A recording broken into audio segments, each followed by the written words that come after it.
Hello, and welcome to my channel. We're going to read the second part of Napoleon and Josephine.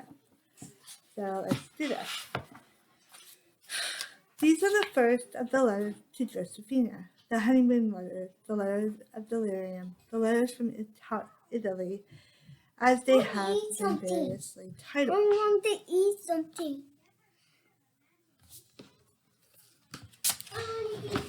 Like donut. Okay, you can have some donut. Donut in my tummy. Donut. Yeah, donut. Those donuts in the world. That's the other donut. I want two. For me, Wonder Woman. For me, Wonder Woman. For me, Wonder Woman. I'm putting one for Wonder Woman. Wonder Woman. I want something to hold it. Yeah. You want it?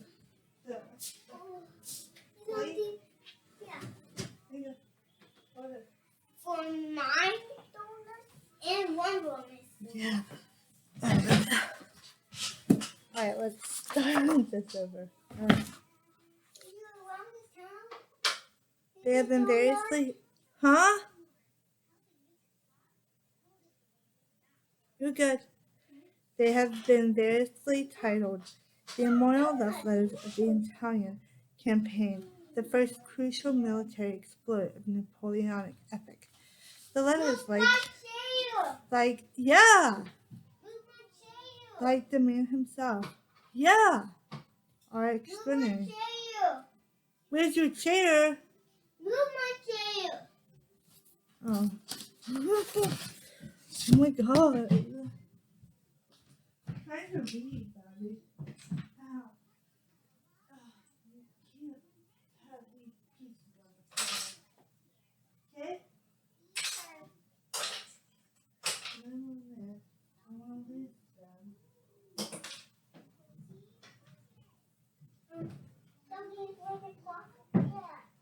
It's fine. This is the T-Rex.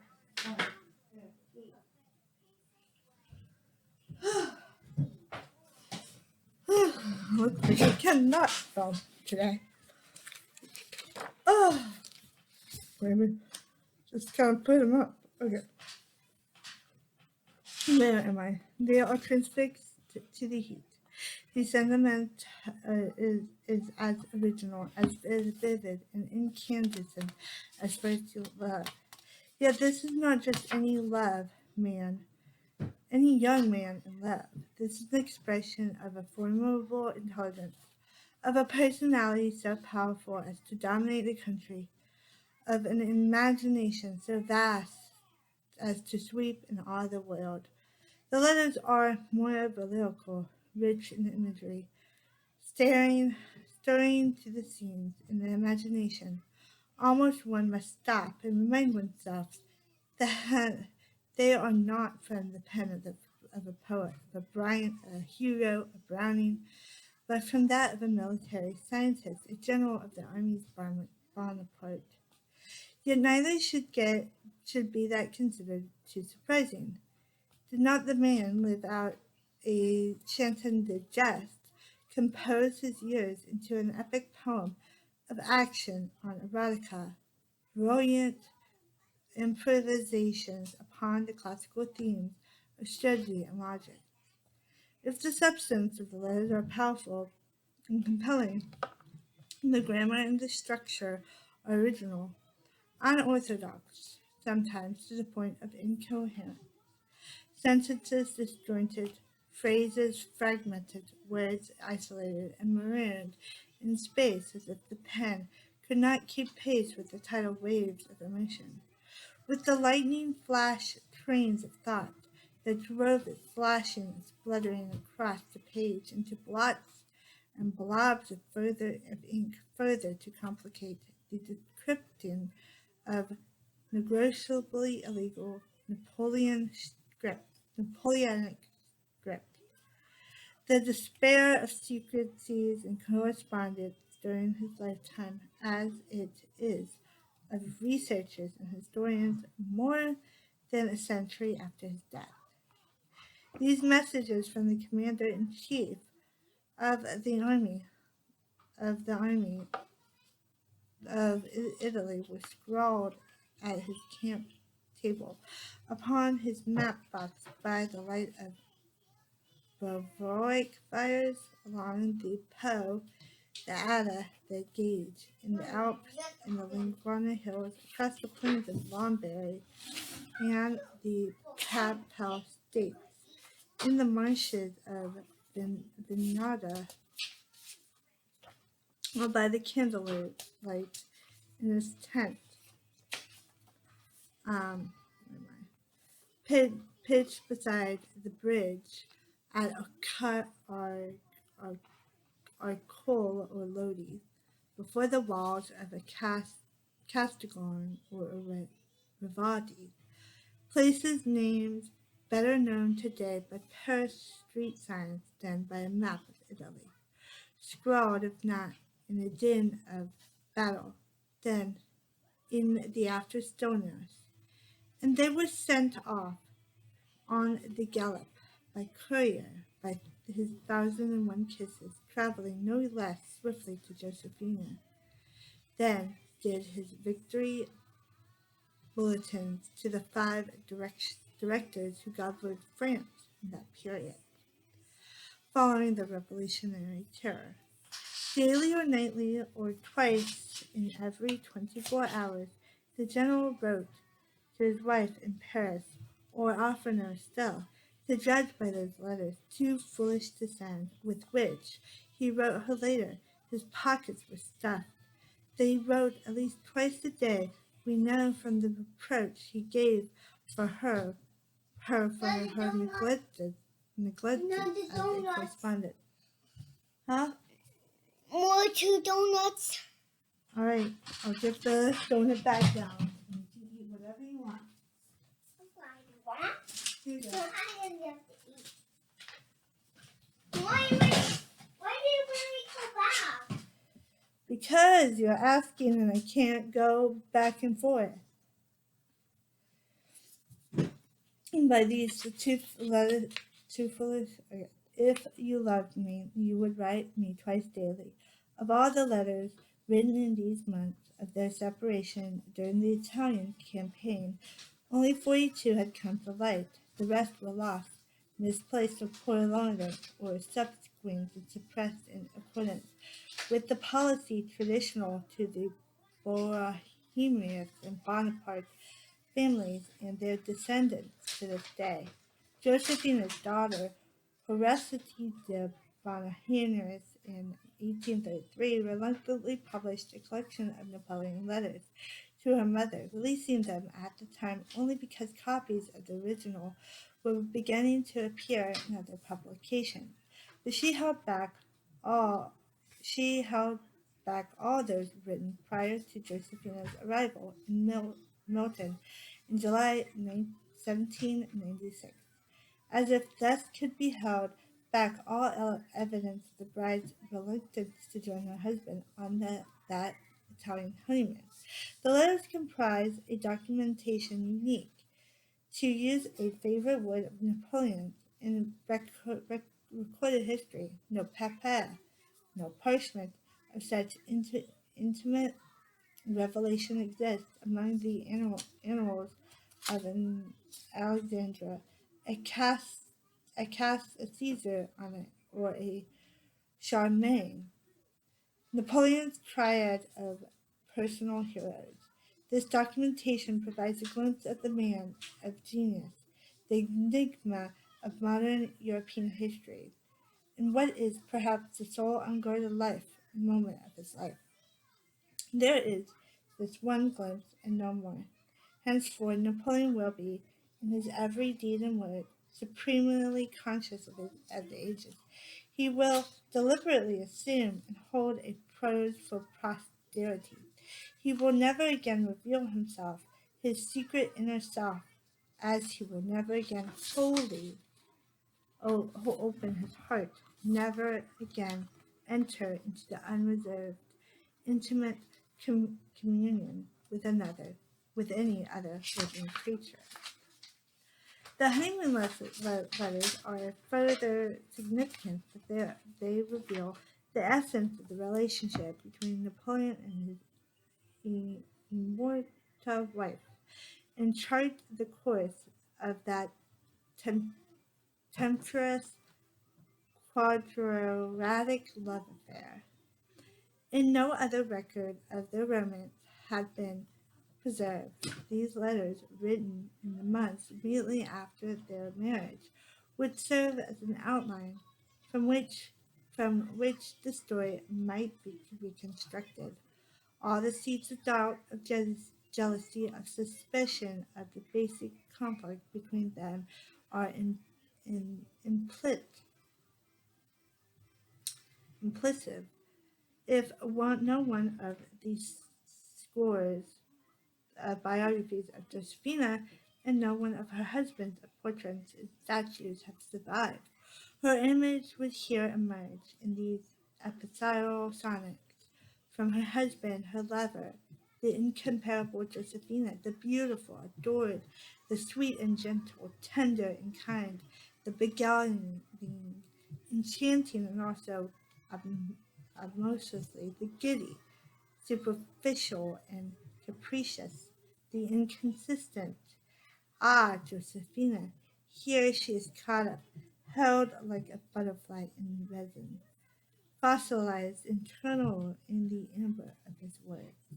The wording of the dateline of these letters about Ben Cross, Germinal, a year, what is this, 4, is a key to the story's background. Vermouth was the month of the wind, Germinal the month of germination, Floral the month of flowers, Perel the month of meadows. For this was a period of fanciful revolution calendar. The Gregorian had been scraped in the revolutionary fury along with the hated debris of the past, and all it's hated and So many donuts. fell out, fell out. Did they fall out? Oh, there's just so many donuts. Yeah, there is. Doesn't matter. Am I going to eat all of them? No, you eat some of them. Along with the monarchy and the church, September 22nd, 1792, have been reckoned as the first day of the year 1 of the French Revolution, French Republic, and new and arbitrary divisions of the year had been made. The revolutionary calendar had 12 months of 30 days each, plus 5 extra days for festivals and 1 more for every leap year. The months in turn were divided into 3 decades of 10 days each, the 10th day, the Decadi, being the day of rest. The months in their approximate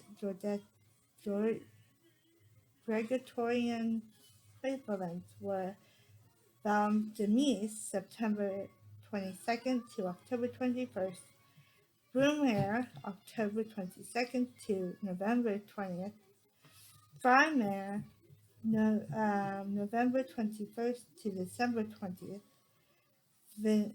Navos, December 21st to January 19th, Plavos, January 20th to February 18th, Ventros, February 20th, 19th to March 20th, Germinal, March 21st to April 19th, Floral, April 20th to May 19th, Prial, May 20th to June 18th, Masado, June 19th through July 18th, Theater, July 19th through August 17th. Frutal, August 18th through September 16th. Titles that have been scraped, of course, along with the nobility with for them. Not only such executive exalt titles as Duke and Duchess, Count and Countess, Martin and Marquise, but even Monsieur and and Madame were deemed to too reminiscent of, of the despised caste system, as simple citizens or citizens in the nature of the Russian revolutionary comrade, was deemed more democratic, the great equalizer of a denomination. So it is to the citizen Barnhart that the first letter is addressed. Through this is in itself an amusing feature.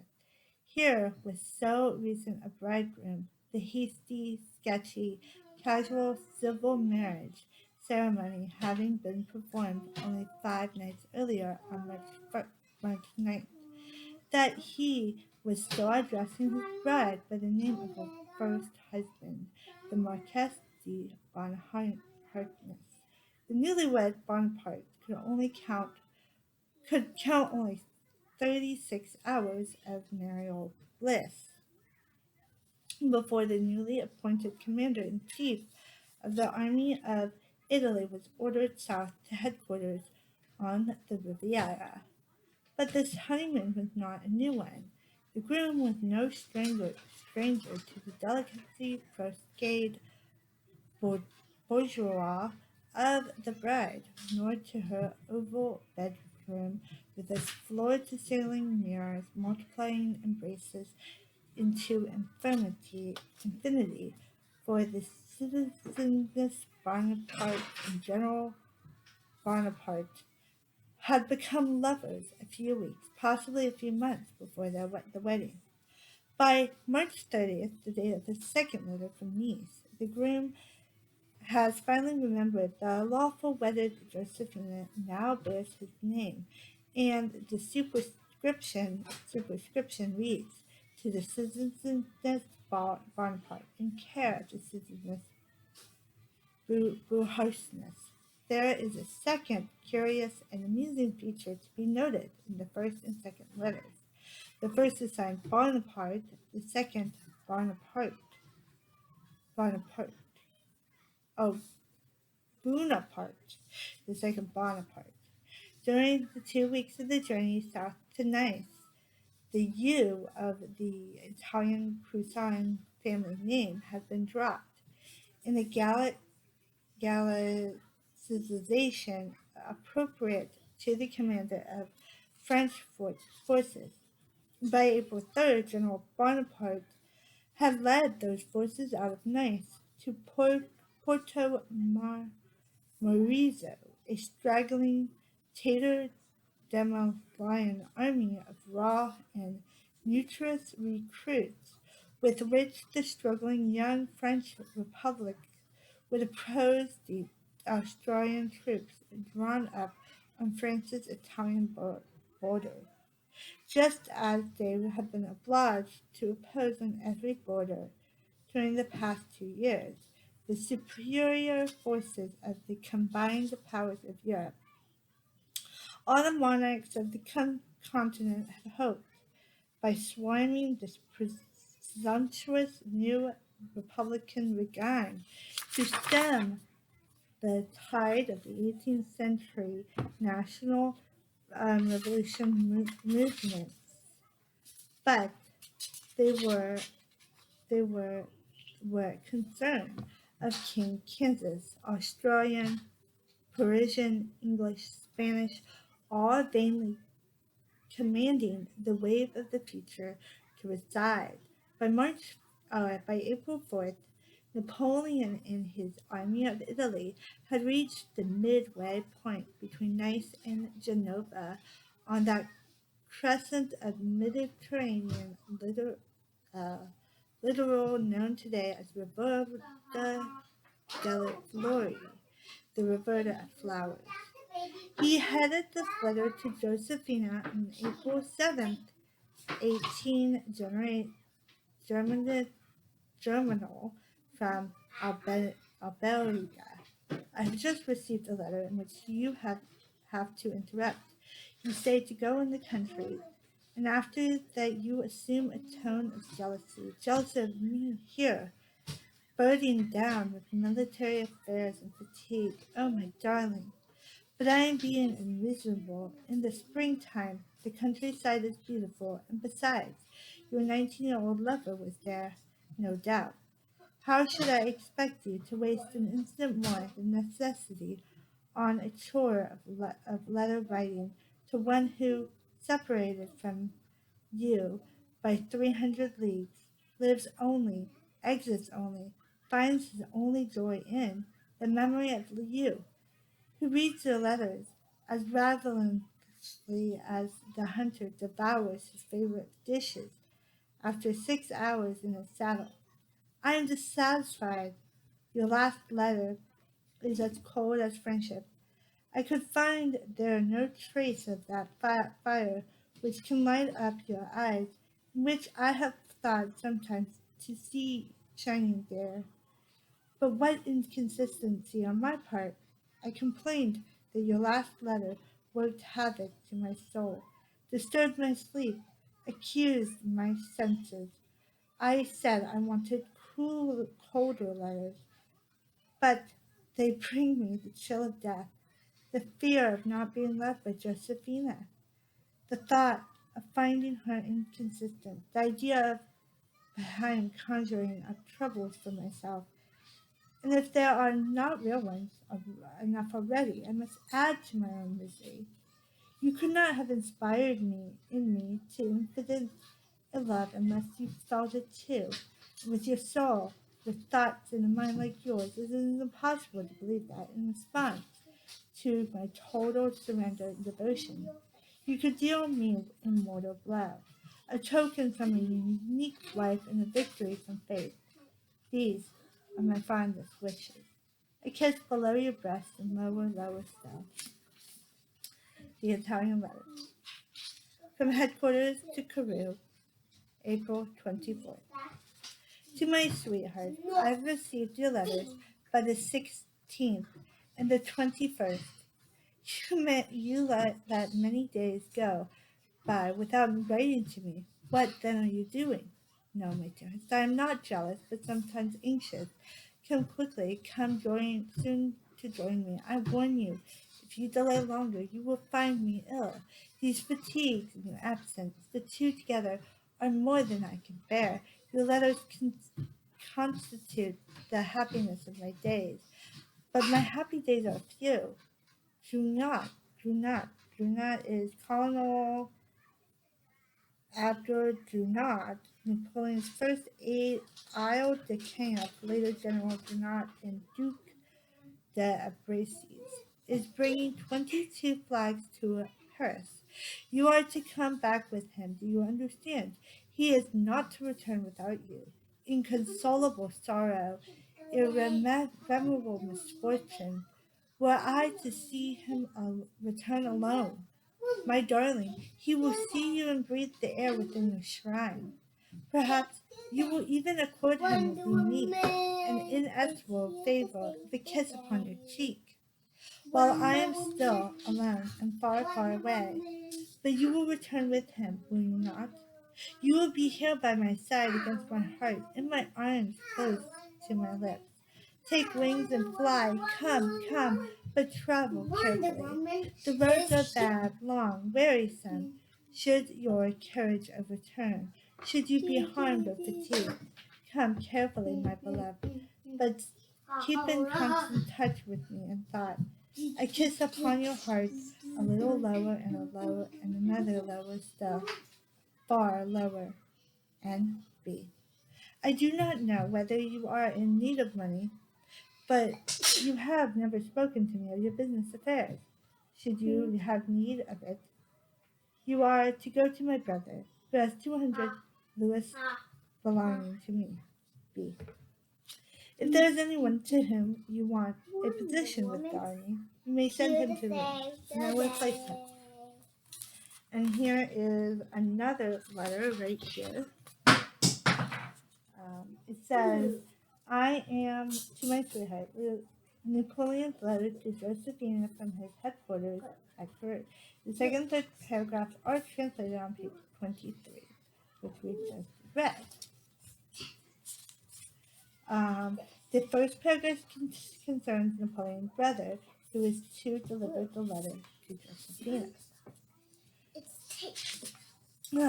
From the Italian letter. From Cicero, April 29th. Mudrad is General Mudrad, future king of Naples and future husband of Caroline Bonaparte, Napoleon's younger sister, who will be the bearer of this letter, will explain to you, my darling, what I have done, what I shall do next, and what I hope to do. I have concluded an armistice with the king of San Juan. 3 days ago I sent Junets with my brother to Paris, but they will arrive after Murat, who will go by a Tunis.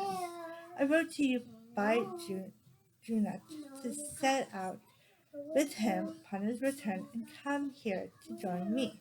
Today I beg you to send out instead with Murat to come via Tunis. That will shorten your travel time by 2 weeks. Thus it is possible that I shall see you before these 15 days have passed. Lodgings have been prepared for you at the Mondovori and at Carnavana. From Mondovori you can go to Nice, to Geneva, and from there throughout the rest of Italy. If that would give you pleasure, my happiness lies in seeing you happy, my joy in your joy, my pleasure in your pleasure. Never was a woman loved with more devotion, more fire, and more tenderness. Never has a woman been in such complete mastery of another heart as to dictate all its tastes and penetrate, so to influence all its desires. It is otherwise with you. I deplore my blindness and leave you to the remorse of your soul. And if I shall not die of the sorrow of it, then my heart, maimed for life, will never again wholly trust itself to respond to any sentiment or tenderness or rapture. Then my life will be lived solely on a physical plane, for in losing your love, your heart, your adorable person, I would have lost all that makes life sweet or precious. Then I should have no regret in dying, and would perhaps succeed in seeking death upon the field of honor. My life, love, my life. How can you expect me to be anything but sad? No letters from you. Only once every 4 days do I receive one. Whereas if you loved me, you would write me twice a day. But then you must gossip with those little gentlemen who come calling on you at 10 o'clock in the morning, and then you must listen to all the prattle and tittle-tattle of 100 flops and idols until the hour past midnight. In those countries where some mortal code is observed, everyone is at home by 10 o'clock at night. In those lands, a wife writes to her husband, thinks of him, lives for him. Adieu, Josephina, you are a monster whom I cannot explain to myself. Yet every day I love you more. Absence alleviates the minor infectations, arguments, and intensifies the grand passions. A kiss upon your mouth or upon your heart. There is no one else, no one but me, is there? And then another upon your breast. How lucky for me not to touch, to kiss your little hand. Oh, should you fare to come, bring your maid with you, your cook, your coachman. I have carriages, horses here for your use, and a splendid carriage. Bring only those necessary to your own personal use. I have silverware and china at your disposal here. Do what calls me, and I cannot put down the pen. Oh, if by this evening I have not received a message for you, I shall be desperate. Think of me or tell me outright that you do not love me, and then perhaps I shall find it in my soul to feel less an object of pity. In the letter to be delivered to you by my brother, I wrote that the 200 louis of mine in his possession are at your disposal. By Murat, I am sending you 200 louis, which you are to use if you have need, or which you might apply to furnishing the room in the house which you will appropriate to my use. If only you could decorate it entirely with portraits of yourself. But no, it is so lovely, the image of you which I carry in my heart, that no matter how beautiful you are, no matter how skilled the artist, any other likeness could only suffer by comparison. That will be the great, the happy day, the one on which you crossed the Alps. That will be the supreme record for my pain, for the victories I have won. B. All right.